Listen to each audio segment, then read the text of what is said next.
an rem mangai na aluang lia te thomo yani hivana kian ke ang tinglo rua isua kia ngakan lenganga alusual don ke ang tinglo ta komai na vanga tisen lua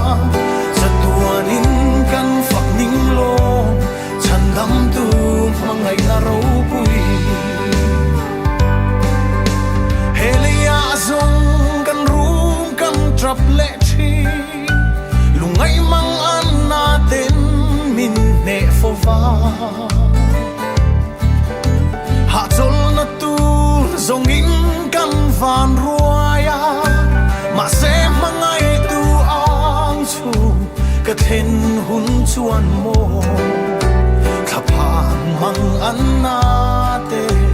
abo ve to ang hiwana kian ke ang ting lo rua isua kia ngakan lenganga alusual don ke ang ting lo ta kongai na vanga tisen luang satuanin kan fak ning lo chandam tu mangai na ro pui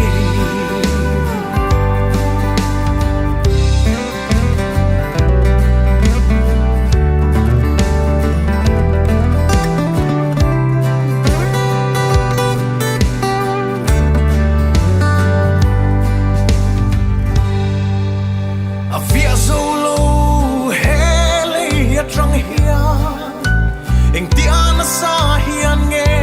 mo min mangai eng ti ke mo kala theng ve anga chu tin sak lo ki ang hi min kwang kwa ni chua mangai na vang hian mo mi tui aluang nge yang hivana kian ke ang ting lo rua isua kia ngakan lenganga alusual don ke ang ting lo ta kongai na vanga tisen luang satuanin kan fak ning lo chandam tu mangai na ro pui hivana kian ke ang ting lo rua isua kia ngakan lenganga alusual don ke ang ting lo ta kongai na vanga tisen luang